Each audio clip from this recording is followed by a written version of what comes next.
আসসালামু আলাইকুম। আশা করি সবাই অনেক অনেক ভালো আছেন। নতুন বছরের অনেক অনেক অনেক শুভেচ্ছা সবাইকে। Happy new year 2025। আমরা কথা বলছিলাম প্রোডাক্ট রিসার্চ নিয়ে। প্রোডাক্ট রিসার্চের সিরিজ ভিডিও করছি। সো আজকে এই সিরিজের আমাদের 4 নম্বর পার্ট।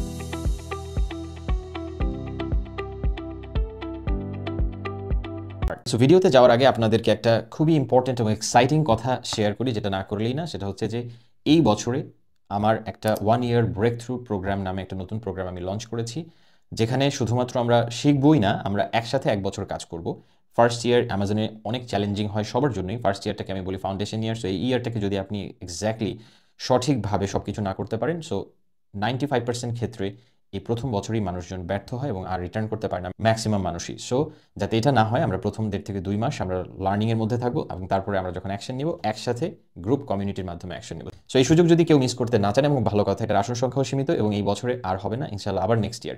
সো যদি আপনি এটা মিস করতে না চান, তাহলে আমার ডিসক্রিপশনে লিঙ্ক দেওয়া আছে, বিস্তারিত গিয়ে দেখে আসতে পারেন। এবং আপনি যদি সিরিয়াস হন, এই বছরে আপনি স্টার্ট করবেন এরকম চিন্তাভাবনা আপনার আছে, ভার্চুয়াল অ্যাসিস্ট্যান্ট হিসেবে নিজের ক্যারিয়ারকে আরও ডেভেলপ করতে চান, তাহলে আমি বলবো যে this program is perfect for you. Alright, এবার আমরা আমাদের মেইন টপিকে ফিরে আসি, প্রোডাক্ট রিসার্চ। প্রোডাক্ট রিসার্চের আইডিয়া নিয়ে কথা বলেছি, আমরা ভ্যালিডেশনের 2-1টা পয়েন্ট নিয়ে কথা বলেছি।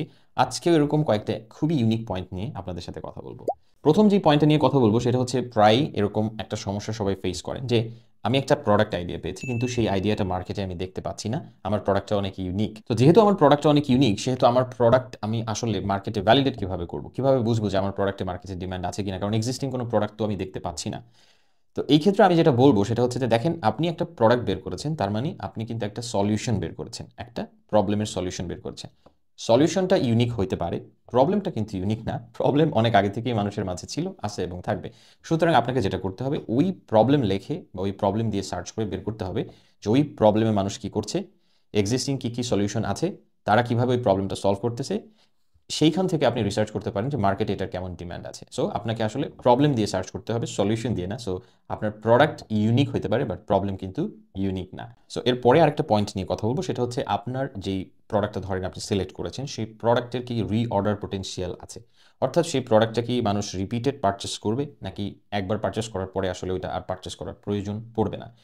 যদি আপনার প্রোডাক্টের রিঅর্ডার ভ্যালিউ থাকে, অর্থাৎ রিপিট পারচেসের সম্ভাবনা থাকে, তাহলে কিন্তু আপনার অ্যাভারেজ অর্ডার ভ্যালিউ এবং লাইফ টাইম কাস্টমার ভ্যালিউ দুইটাই কিন্তু বাড়তে থাকবে over the period of time. এটাতে কি হবে, শুরুতে যদি আপনার প্রফিট একটু কমও থাকে, ধীরে ধীরে যখন আপনার সেলস বিল্ড আপ হতে থাকবে, আপনার যখন অ্যাভারেজ অর্ডার ভ্যালিউ বাড়বে, আস্তে আস্তে লাইফ টাইম কাস্টমার ভ্যালিউ বাড়বে, আপনার ওভারঅল যে প্রফিট কিন্তু সেটা আস্তে আস্তে বাড়তে থাকবে। সুতরাং যদি আপনার প্রোডাক্টের রিঅর্ডার পোটেনশিয়াল থাকে, সেটা কিন্তু খুবই একটা প্লাস পয়েন্ট হবে আপনার প্রোডাক্টের জন্য। এরপরের যেই পয়েন্ট নিয়ে কথা বলবো সেটা হচ্ছে, আপনার প্রোডাক্টটা কি আসলে খুব সহজে ম্যানুফ্যাকচার করা যায়, নাকি ম্যানুফ্যাকচারিংয়ে আসলে অনেক চ্যালেঞ্জ আছে, ডিফিকাল্ট। যেমন মনে করেন আপনি একটা কাস্টমাইজড কোনো প্রোডাক্টের কথা চিন্তা করছেন, যেই প্রোডাক্টটা তৈরি করতে গেলে আপনার 3-4টা সাপ্লায়ার দিয়ে কাজটা করতে হবে। অর্থাৎ কোনো সাপ্লায়ার কাছ থেকে এতটুকু অংশ, তারপর আরেক সাপ্লায়ার কাছ থেকে এতটুকু অংশ, দেন সব একত্রে করে অ্যাসেম্বল করে আরেকটা সাপ্লায়ারের কাছে গিয়ে প্যাকেজিং।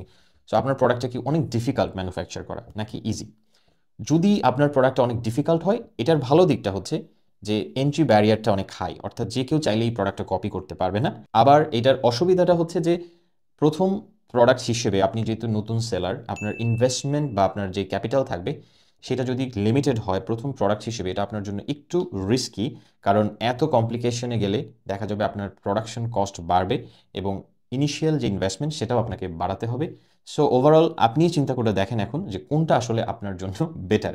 যদি এমন হয় যে আমার আমার প্রোডাক্টটা ম্যানুফ্যাকচার করতে একটু কঠিন, কিন্তু আমি সেটা পারছি, তাহলে এটা আপনার জন্য অনেক ভালো। কারণ সেই ক্ষেত্রে এই প্রোডাক্টটা নিয়ে সহজে যে কেউ কাজ করতে চাইবে না, সুতরাং আপনি একটু আগায় থাকবেন সবার থেকে। সো অলরাইট, আজকের সর্বশেষ যে পয়েন্টটা নিয়ে কথা বলবো সেটা হচ্ছে, আপনার প্রোডাক্টের শিপিংয়ের ব্যাপারটা একটু চিন্তা করতে হবে। অর্থাৎ আপনার প্রোডাক্টটা শিপিংয়ের ক্ষেত্রে কতটুকু আসলে ভালো।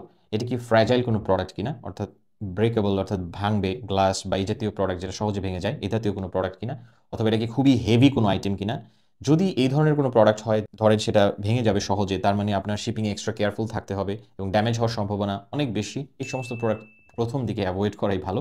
আবার যদি অনেক হেভি প্রোডাক্ট হয়, তাহলে কিন্তু আপনার ওভারঅল শিপিং কস্ট অনেক বেড়ে যাবে, সেই প্রোডাক্টগুলো অ্যাভয়েড করা ভালো। আবার যদি এরকম হয় যে আপনার প্রথম প্রোডাক্টে আসলে কোনো ডেঞ্জারাস প্রোডাক্ট, ব্লেড বা এই জাতীয় প্রোডাক্ট, সেটাও কিন্তু আসলে আপনার জন্য ভালো হবে না। সুতরাং এই ধরনের product you should avoid this. তো আপনার প্রথম জার্নি হিসেবে এই ধরনের প্রোডাক্টগুলোকে অ্যাভয়েড করাই ভালো, কারণ এই ধরনের প্রোডাক্টস নিয়ে কাজ করতে গেলে অনেক কমপ্লিকেশনস আসতে পারে, যেটা আসলে ফার্স্ট ইয়ারেই আসলে আপনি অনেক চ্যালেঞ্জের মুখে পড়তে পারেন। So thank you everyone. আজকের পার্টিও আমরা আলহামদুলিল্লাহ অনেক গুরুত্বপূর্ণ কয়েকটা বিষয় নিয়ে কথা বললাম। ইনশাআল্লাহ নেক্সট পর্বে আমরা আরও কিছু ইম্পর্টেন্ট এবং ইন্টারেস্টিং কনসেপ্ট নিয়ে কথা বলবো। ততদিন পর্যন্ত সবাই ভালো থাকবেন, সুস্থ থাকবেন।